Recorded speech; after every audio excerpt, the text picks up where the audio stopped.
So, Amanda, you were just living out Star Trek Five, is that right? I was, yes, except I didn't climb Cap. I Okay. just saw You it. just saw it? Did you see Captain and Spock? Was he there? Well, so at like 5 in the morning, a couple days after I sent you guys the pictures, my brother and I saw like a climber's headlamp just sort of flickering on the side of Yeah. the Whoa. yeah, it That's was crazy. amazing. And it was one of those moments where I was like, I so admire your tenacity and Yeah. your capability, but also my survival instincts are like, you're climbing a mountain at 5 in the morning and it's like Yeah. sheer rock face.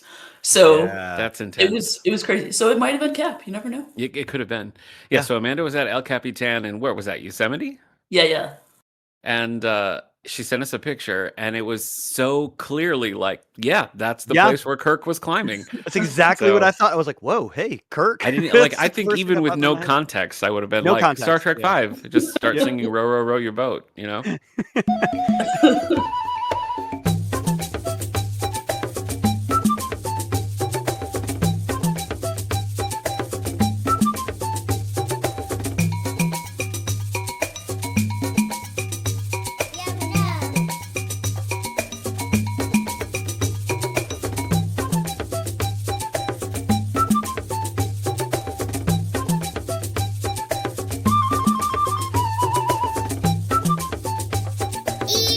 Welcome to This Enduring Life, a nostalgic Star Wars podcast from the Radio Meanwhile Network. My name is Steve Rudd.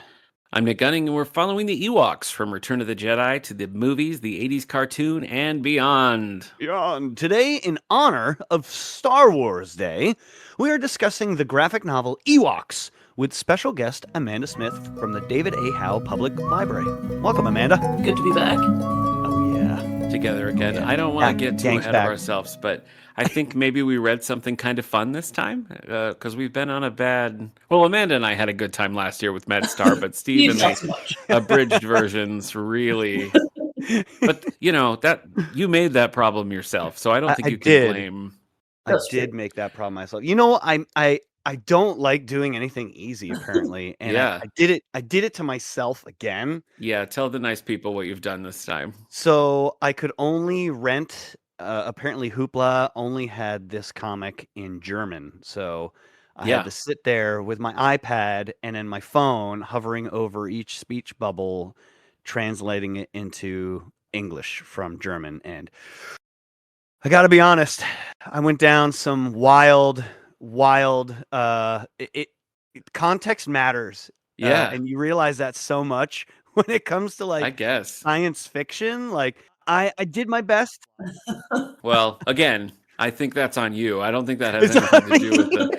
But this is weird because we don't have Hoopla at the David A. Howe. We have Libby, and I was going to go and purchase this on Libby, Mm, and all that was available was the German, and I just don't understand. that's so It is very I don't strange. strange. understand why that is because there is a digital version of this. Like you can purchase it digitally. You Yeah, can read yeah. it on the Marvel Unlimited app.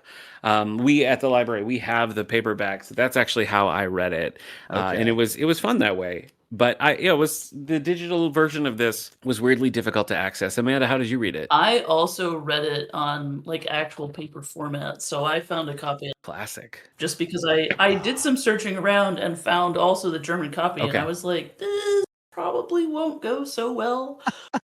Yeah. I trend towards just liking the physical copy of things anyway, so it worked out well. Yeah. Well, you know what it was this too is I had opened up the comic book to like one of the first sets of speech bubbles or something like that, and then did the translate, and I was like, oh wow, that's actually pretty good. Well, it probably I don't remember exactly how it starts, but it starts in a way that's very simple, like, Yeah. and so the speech it translated it very well, and then as Mhm. you go on, it just becomes nightmarish, Well, when you're and throwing so in words like "yesums" and, Medro and all that, it yes, probably confuses the translation a little bit. But all oh right, let me yeah, give you some background facts here. So this graphic novel, of course, based on the film Star Wars, specifically Return of the Jedi. We have 4 issues that were released monthly from October 2024 to January 2025, and a paperback collection followed in July of. The tagline on the first issue was "A caravan of courage comes to Endor." So a nice deep cut Ewok reference right on the front there. mm. This was written by Steve Orlando. I read a bunch of his stuff. I particularly liked his Wonder Woman run from a few years back. It was illustrated by Alvaro Lopez and Laura Braga. As far as our cast goes, we had two new named Ewoks that Steve and I have not come across in our many travels on Endor. And that would be Midro, who's like the tough Ewok, which, Steve, I was like, why isn't this Chukatrak? But it wasn't. Exactly. It was I was very Midro. happy. Very happy we Yeah. got a new guy, but at the same Yeah. time I was thinking, that Very should have been similar, Chukatrak. very It should have similar been to Chuka. Chuka. And then Yeah. we also had a Walkling called Frang T who Yes. got name dropped and had a little bit several classic returning characters. So let me just cover a couple of these. First, we start with Leia. We're seeing like the ends of Return of the Jedi, and we had a little continuity with that horrible book we read, the Princess and the Scoundrel, Oh, yes. because Wicket is recounting that Leia had her wedding there, which is specifically from that book. So I enjoyed that. Also in the fray, we have, of course, Wicket, Logray. We had Nisa, who's original to the animated series. We had the Dulocs. The Dulocs showed up in a great power panel of the Dulocs flying down. Oh They yeah. didn't fare too well.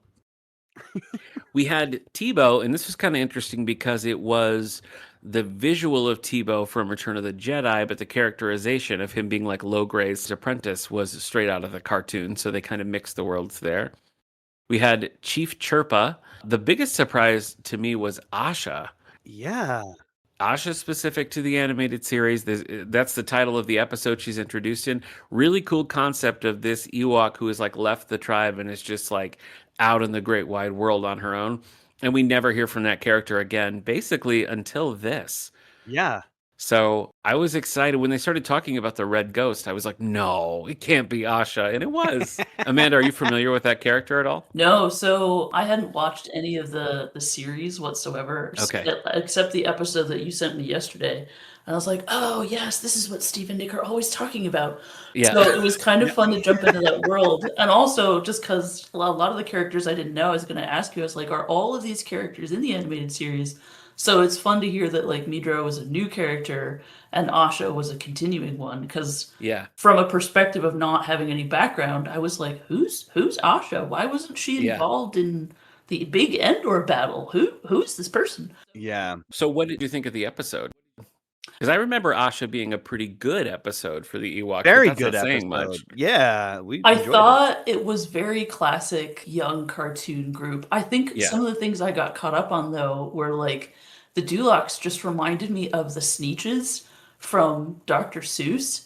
And I couldn't like my They do brain kind had of. so much They've trouble got the saying, little like, collar. "Mama." Yeah. Yes. Yep. But I thought the storyline was fun, and I thought it worked out really well, and I liked how it had like the full arc of, they explained what Yeah. her backstory was, and then the Mm. reuniting with her family and such. I was like, this is helpful context for where the Yeah. story is that we just Yeah. read. Okay, so it's good context for you. So that was your introduction to the world of the cartoon. Oh, yeah, for sure. Okay. Funny. Okay. We had a real deep cut character, Steve, and I wondered if you picked up on this, but King Orkan is from actually the Ewoks comic book series. It's Ewoks number 9. And Really? yes. Yeah. When No when they way. went to that Forbidden Lake or whatever, and we saw like the young ones and then King Orkan appeared, I was like, I know I've seen this before.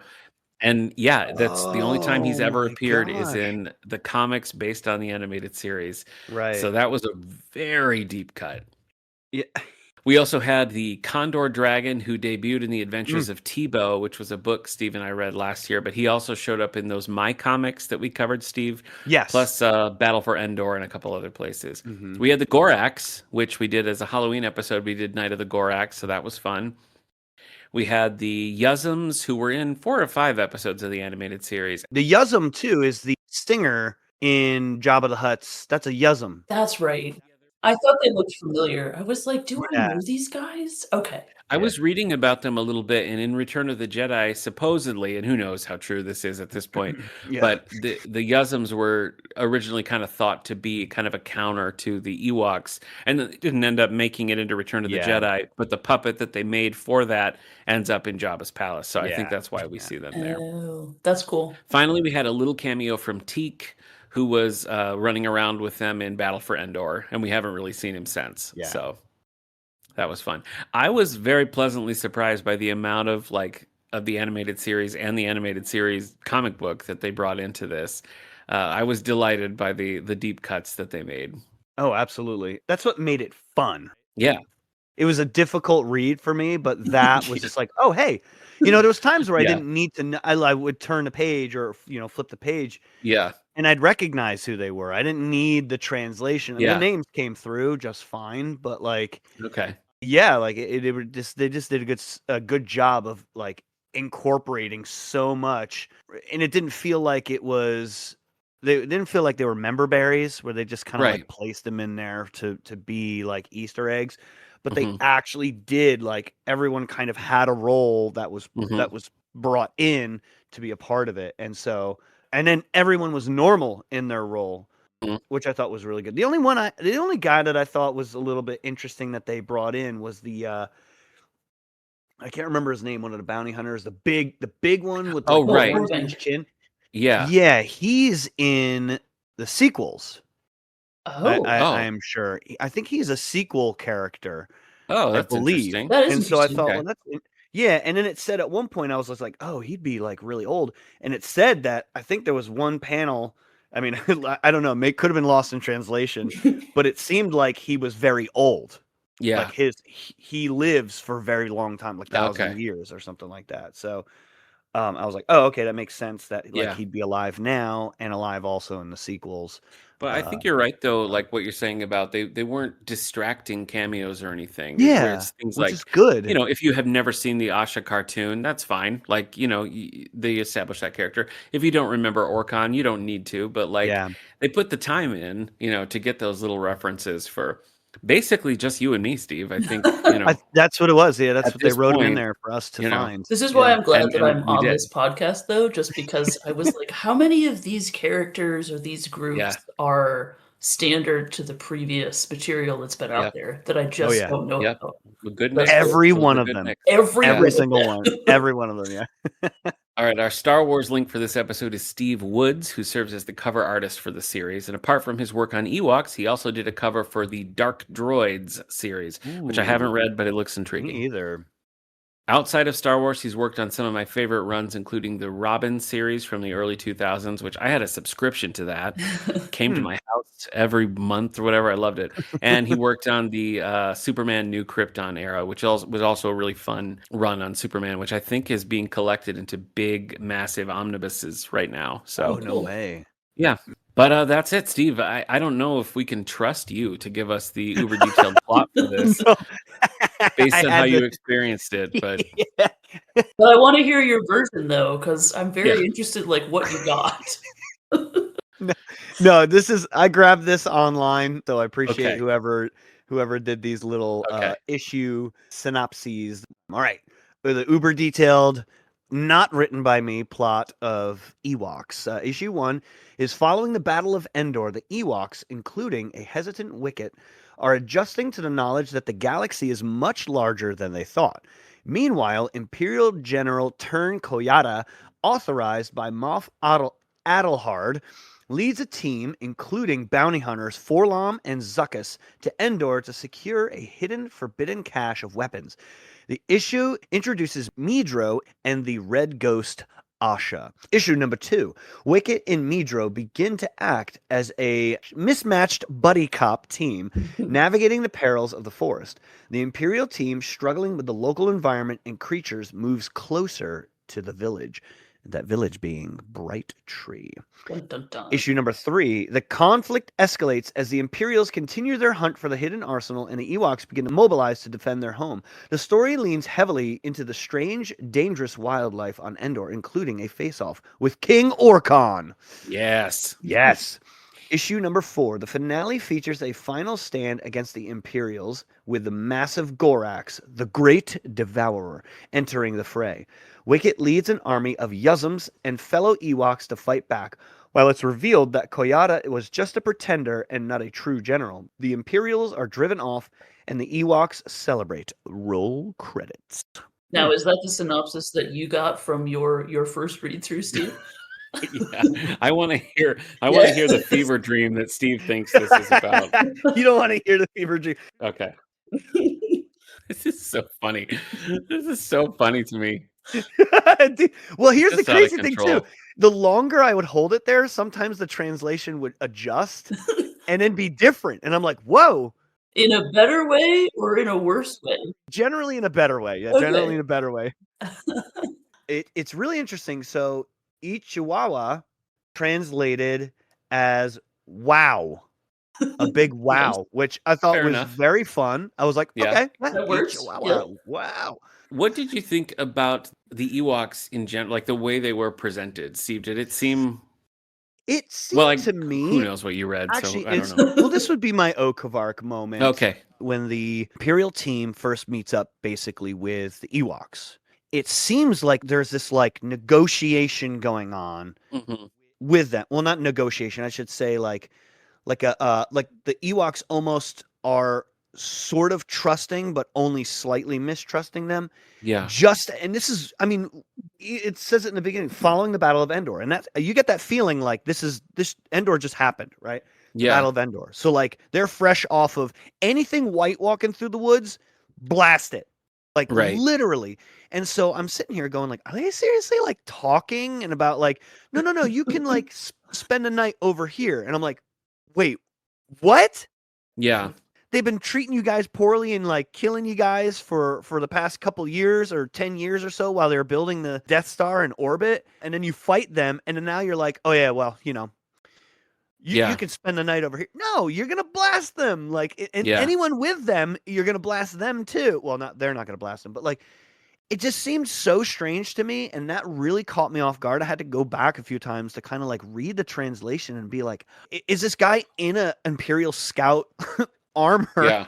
actually not getting shot, or stabbed first time they're seeing? So for me, that was like, I don't know, that seemed very weird. I don't know how it came across in your book, but it almost seemed like they were saying they were coming here in response to like the agitator or something, whatever the translation said, that like, no, we're not part of that. We're we're against them. And I was just like, how are they believing this? They're literally wearing their armor and uniforms, and then there's these three weird looking guys. One's a robot. They're not worshiping him, Right. but he looks basically like C-3PO from neck down, just black.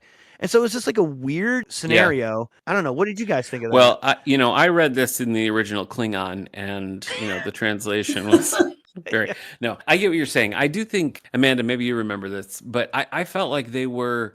Some of the Ewoks were like, we have to be welcoming, like these are guests to our village, and the others Okay. were like, are you crazy? Right? Isn't that kind of, wasn't they sort of split on how they? I think it was a little bit split, and then I Okay. know Yeah. that Wicket and Midro were sort of off in the distance, and they were like, "Oh, but look at those Yeah. weapons." So I did find that also a bit frustrating because I felt like they were the only ones who really recognized, we really shouldn't trust them, as opposed to Yeah. sort of like slight division that was occurring between the group.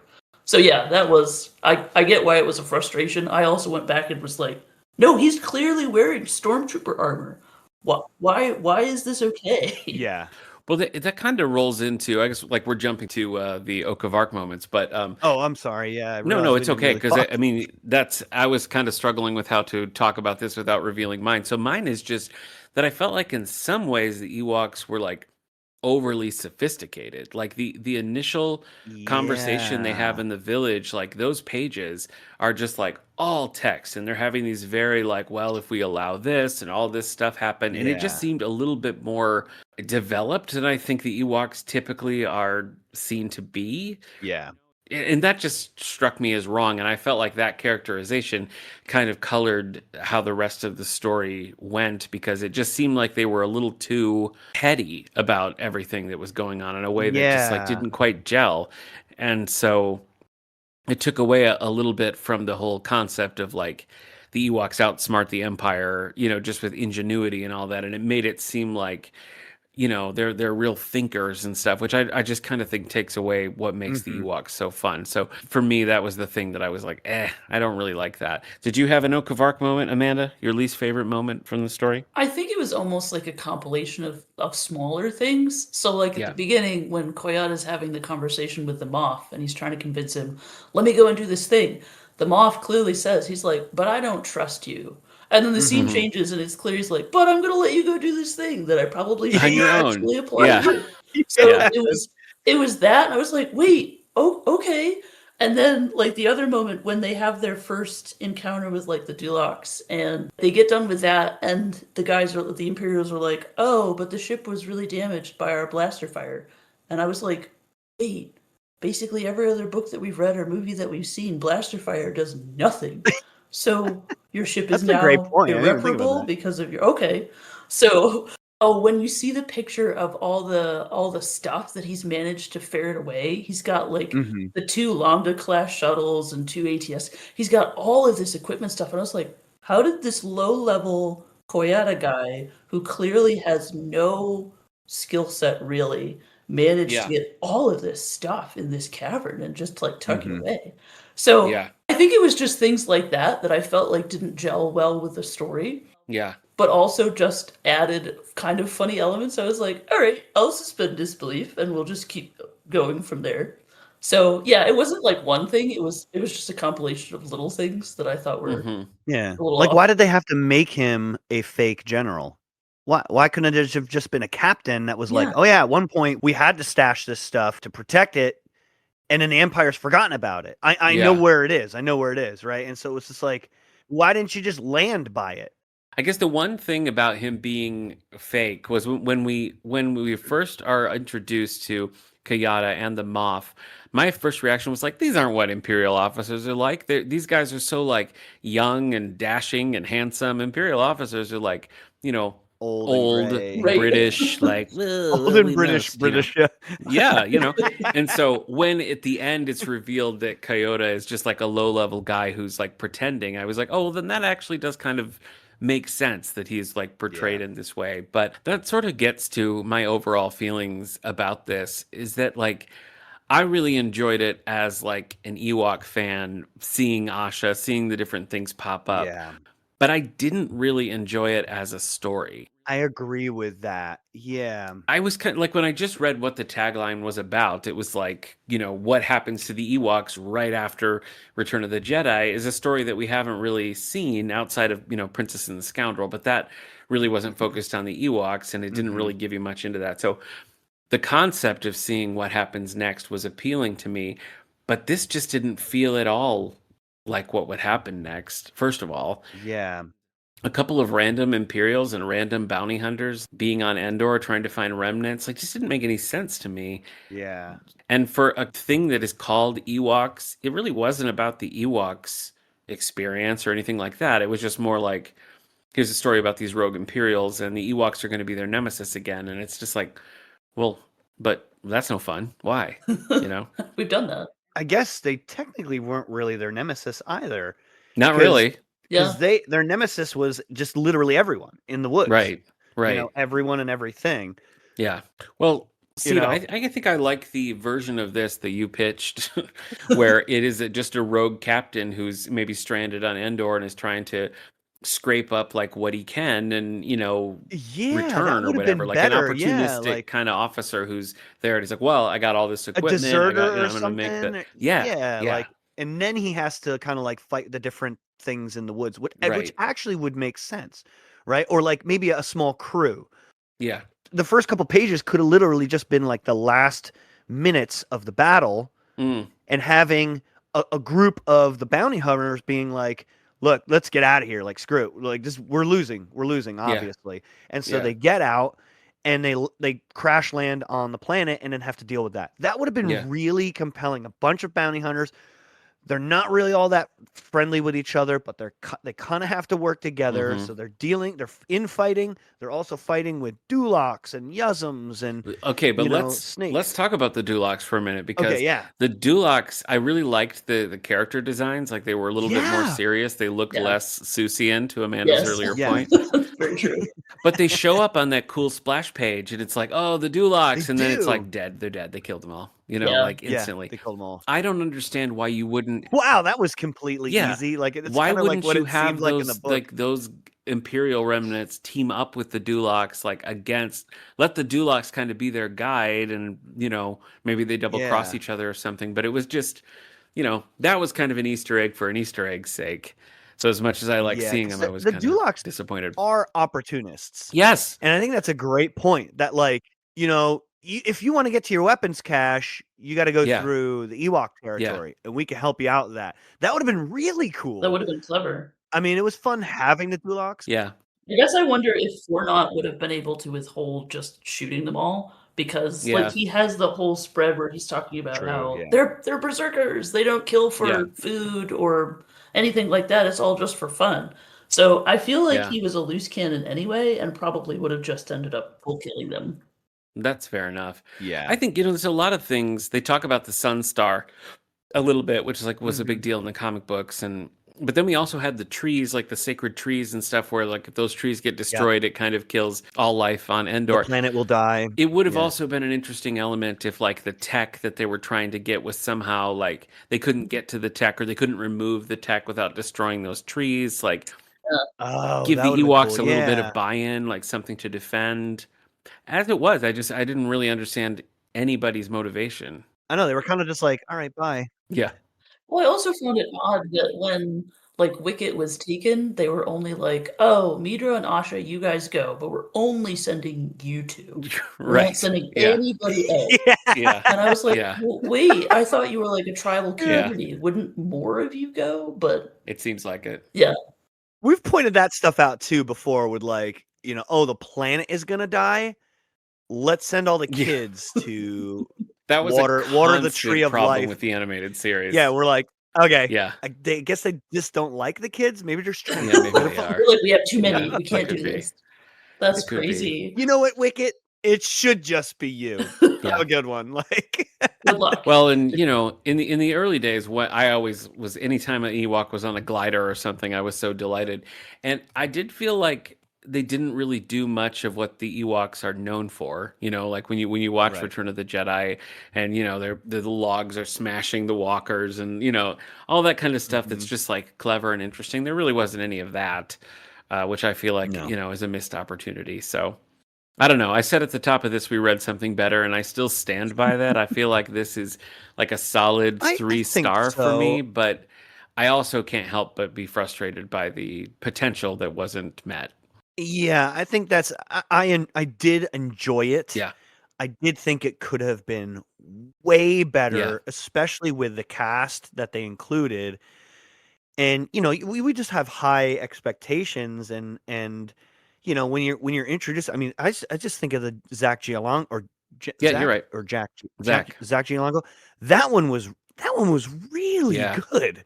Really good. It And was. like I love the story. Everything about it was great. Like the colors in this, Mhm. the illustrations are really good. I was thinking the same thing. Really are. Yeah. But yeah, the weakest part of this was just kind of the framework of the story Yeah. just wasn't compelling There enough just wasn't to much kind of to match do how with it. well everything else was done. There really just wasn't much to do with it. Yeah, You're yeah. right about the illustrations. I think maybe I had too much of a Thrawn kind of complex, and so I was expecting sort of a sneakier, craftier enemy as opposed to this Yeah. really kind of broken up team that wasn't Yeah. united on the actual mission in and of itself. Mhm. And so that, I found Yeah. it hard to really like the story in part because of that driving force. That Mhm. was hard. Yeah.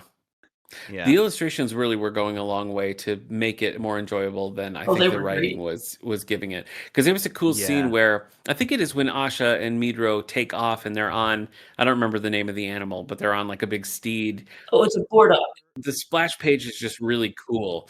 And there was just a lot of pages like that. The Duloc page, that I just thought, this looks great. Oh, yeah. There's an Asha splash page one Yep. that's like really cool Yeah. looking. There's a Midro and Wicket one that's really nice. Yeah. They also said Dengar a lot, Steve. I don't know if that came through in your translation, but that was fun because that was like a catchphrase from the show. Oh no, Dengar did. Okay. Dengar did. I feel like the condor bird changes its look every Yeah. time we see it. It looks completely different, and I just have to be like, well, it's giant, big, looks like a dragon, or looks like a dinosaur flying in the air, and it's big. It's got to be the condor bird. But Nice. sometimes the condor bird, Amanda, has been like this size, where it's like barely big enough for 2 Ewoks to be on its back, and sometimes it's been like so massive it's like the size of a crane. Oh, wow. Yeah. And you're like, Different life Well, cycles. It's you like know. a Pokemon, it just depends what stage it's in. There's various evolution stages. Yeah. That's funny. yeah. Well, I mean, given the Uh, size of the Gorax, I could see that there might be other creatures that would somehow Yes. be a similar size. Mm-hmm. Well, let's talk some good, guys. What's a Ichiwawa moment? Amanda, what was your favorite part of this? I really liked that they didn't kill off Orbank because I thought Oh, that they were going to throughout Mm. the okay. story. I thought he would like sacrifice himself in some way and then just end up dying. And like, even though I know he's one of the mercenaries and such, he seemed like a genuinely decent character. Yeah. And I kind Yeah. of like, Steve, that you mentioned that there are other places that he shows up because it would be interesting to investigate his story a bit more. Yeah, he's in the bar at what's her name's in The Force Awakens, that bar. Okay, I looked this up. Technically, that's not Orvank that you see in Maz's castle, but the species is Dowatan, Interesting. and the character that you see in the sequel trilogy is Gromgar. So they look alike and they're similar, and that was a species that was original to the sequel trilogy, and they've since sort of made their way across other spaces. Okay. What about you, Steve? What's yours? Man, mine was just all the reoccurring characters that Yeah, they did so the deep well cuts. on. I think it's weird that they did pick Forlom and Zuckus, who are like two bounty hunters that like, unless you like read the bounty hunter books or played the game, you really don't know who these characters are. Right. And Yeah. they're kind of just, I mean, I'm sure they have more stories about them, but to me, I just thought this is a weird group. Like it could have just been like a unit, like a squadron of Imperial soldiers. Mm-hmm. But yeah, fun to have that. I think it was really interesting to see. Actually, I think my favorite part about the bounty hunters was that they saw themselves as almost neutral in the fight of the Empire and the Ewoks. So a lot of Yeah. times they were like, whoa, don't kill this guy.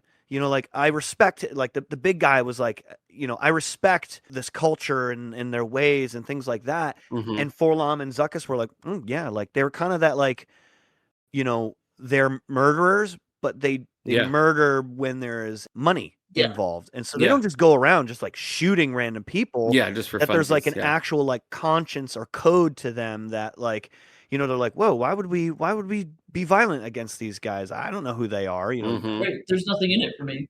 Exactly. Like, and so I just thought that was really cool. But like, oh man, at the very end, Nick, I don't know if you realized they used those spider creatures. Remember from like the Yeah. first couple episodes of the show? I thought that was cool. But the last page, do you notice who's running through that last frame there really, really fast? Oh yeah, that's Teak. Yeah, That's yes, Teak from Teak. Battle for Endor. Okay, Yeah. that is Teak. Okay, I couldn't remember the name. There's a lot of deep cuts here. Yeah, I was looking for Larry from Larry. the animated Yeah. series, and Oh, I could man. not find Larry. Dude, There's no that would Larry. have been legendary if Larry was I know. in there. I really I was waiting wish. for it, but it didn't happen. For me, I really liked when all is said and done and the Imperial technology is still there, and Wicked is kind of like, what should we do with this? And they mull it over for a minute, and then the next scene is just it all blowing up, and they're like, we don't want that to creep into our village. We don't want Yes. things to change in that way. And I thought that was a really nice moment, and I thought a good storytelling Yeah. beat. Yeah, and I that seemed appreciated very that. I thought it was pretty Ewok-esque. good. Yeah. I think it made sense. Do you So- know if they're doing another like a Midro spin-off at all? Because it would be interesting to get like his story of where he came from and Yeah. why he is where he is. And... I haven't seen that, but I think this did relatively well. I mean, it got the collection, and Mhm. I saw a lot of things about it, like articles and stuff. So it's possible they took the trouble of introducing a new character. Yeah, you know what? Here's the thing.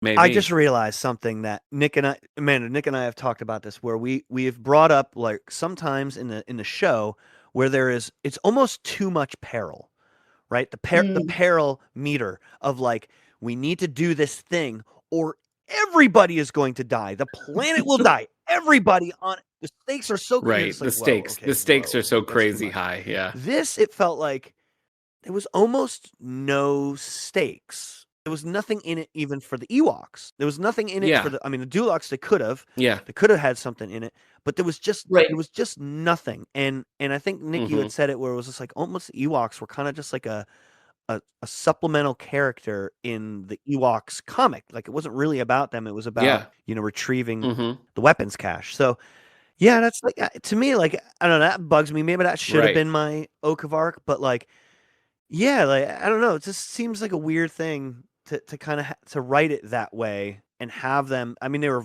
woven into the story, but Yeah, I don't know. Comic books are hard. It'd be interesting if they changed the format to like more of a chapter book, and if that would either help Yeah. or just make it worse to kind of make that transition. Because I Oh. feel like you could explore so many more of the character Yeah. Yeah. undergirding, like what their underlying Like, why story did you is and what choose their them? motivations are. Yeah. You can really develop that. Why these specific bounty hunters are here, as opposed to just like, and you're just gonna go with these bounty hunters, and it's like, what? Right. I Like, did wonder that. I was like, wait, how did they end up picking them? Yeah. Especially since it's clear this team is not a cohesive he unit. says, he says he Why are doesn't they trust. all right? He doesn't trust the Mm-hmm. general, but I'm gonna trust him to go with these bounty hunters, Right. who I guess you That's trust. I don't know. fine. Like, I'm just gonna Right. send the whole team of people I don't trust to go do this mission. Yeah. Like, just like, Unless maybe he was like, I really want this guy to die, and I don't care about the bounty hunters, so that's fine.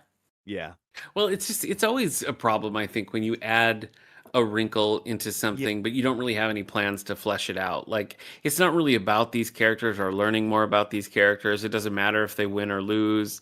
it wasn't a huge reveal too. It wasn't like, Yeah, exactly. what, all this Yeah. time, like, it was just kind of like, Right. oh, all right, okay, so he's fake, and it literally changes nothing in the Yeah, I story. mean, it wasn't like the Nothing. bounty hunters were looking for somebody and then it was revealed to be that he was the person they were looking for the whole time. That would have been Something like that. what a great idea, Nick. Yeah, like that would have Thanks, been man. great. Like, Thank you. that's why they're there. We're also looking for this guy. Yeah. In addition There to you this go. That would have been, Write yeah. it. That would have been a nice addition. Well, so last year we shared some Star Wars recommendations for Star Wars Day, and I thought we might do that again. So, Amanda, what do you got? What's a book, a game, a movie, a show, anything that you're interested in revisiting? What might you recommend to the nice people? I'm gonna share like two. One for like younger readers is like the Young Jedi Apprentice series that Jude Watson did. Yes. That was Oh, a lot sure. of fun. Yep. And then Survivor's Quest by Timothy Zahn. Oh, I read Survivor's Quest. It's been a while, but yeah. Yeah. Yeah, those are fun. I read one earlier this year called Master of Evil, and it's we talked yeah, about you this a little mentioned bit, but it is presented as a Darth Vader book. It's if you read the synopsis of it, it's like, oh, inside the mind of Darth Vader, blah blah blah. And if you go into it expecting that, you're going to be very disappointed because it is a story about a character called Colonel Goth, who is assigned by the Emperor to spy on Vader, but then Vader is also kind of taking him into his confidences. So you have Goth in the middle of these two characters, and Goth himself as a character has a lot of really interesting things going on, like what he's doing. He's got a droid and the whole thing, like with him and the droid and what he's using the droid for. It's all stuff that's like really interesting and kind of unique in the Star Wars world. And I think that the book kind of got buried because most people who read it were picking up a Darth Vader book and were shocked to find that Darth Vader is a very minor character in this book. Was this more newly written? Yeah, it came out maybe the end of 2025. I read it in January this year, so it's relatively new. But I really think if you go into it knowing that you're following a wholly unique new character, you're going to have a good time. So with the caveat of you have to know that first, I would recommend Master of Evil by Adam Christopher. What about you, Steve? What you got? I recommend this is a throwback, Star Wars Tales of the Bounty Hunters. Oh, Okay. Classic book, goes over a story about IG-88, story about Dengar, Yeah. the tale of Bosk. It goes over the tale of Zuckuss and Forlom. So they've paired up again, which I was like, wait a minute, I feel like these two are kind of always together. Yeah. And then the tale of Boba Fett. I've heard of him. Classic book, real old, written by Kevin J. Anderson. oh, nice. Oh, And I thought that was really interesting too, because like I've been going through the Dune books, and Kevin J. Anderson is a big writer for Yep. he and Brian Herbert. Dune books. Yeah, Mhm. Brian Herbert. Yeah, together have written several Dune books, and Yeah. so just really cool to just be like, wait a minute, Kevin J. Anderson. I was like, Yeah. I know recognize that name. Of course, name. the you know? Jedi Academy trilogy is one of my favorites. The too. Jedi It's also- Academy trilogy. that's Yeah, Such a Kevin J. good one. Anderson. I have that up there as well. The Jedi Yep. Academy trilogy. So Yeah, clearly it's a that needs to classic. be our next one because you have it in hard copy and you It's- won't be reading it in some. That's right. Yeah. not only is it hard copy, but it's hardcover. You can see right here. It's the Oh, black one with a look at little bit of that. red lettering in Sweet. High it. tech. It's Star Wars Jedi Academy.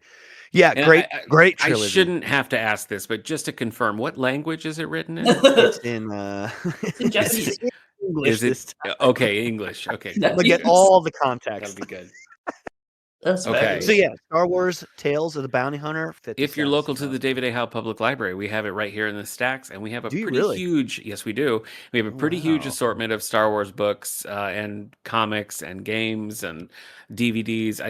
I think that you will be pleased if you're a Star Wars or a Star Trek fan if you pop into this library. Nice. Next on the library podcast, Allie and I are going to be watching Citizen Kane, which neither of us have ever seen before. This was, we trade off assigning each other things, and then every once in a while we choose something that neither of us has done. So Citizen Kane was the choice this time around. So you can follow But Have You Tried wherever you get your podcasts. Right here on This Endorian Life, in preparation for the new He-Man movie, we will be covering the classic 80s series with the episode Castle of Heroes, which I'm excited about. I can't wait for that. I Yep. gotta be honest. Are you a He-Man fan, Amanda? Did you ever watch He-Man, She-Ra, any of those things? I did recently watch She-Ra, and I watched like Masters of the Universe, some of the series for Okay. that, which I knew of like He-Man growing up, but it wasn't something that we watched regularly. So Yeah. only more recently did I get into it. I was like, oh, all right, this is kind of... So I am kind of excited to see the newest addition to the franchise and see how Yeah. that kind of ties in. I enjoyed the two Kevin Smith series, like Masters of the Universe Revelation. I thought was really fun. And are you talking about the Netflix She-Ra, like the more recent She-Ra series? Yeah, that's the one I Yeah. saw. Yeah, I that assume one was, there's an that one was older- really fun too. Yeah, Okay. there's a classic like 80s. Yeah. Okay, Steve and I are going to talk all about Masters of the Universe next time. nice. Oh yeah. I can't wait. But for now, happy Star Wars Day, everybody. Happy Star Wars Day! May the 4th be with you. Thank you. Always. Thank you. Yeah. Howe's Things is a podcast from the David A. Howe Public Library. This Endorian Life is brought to you by the Radio Meanwhile Network. Be sure to check out some of the other shows on the network, including 902 Here We Go and previously on X-Men. Please rate, subscribe, and share these shows wherever you get your podcasts.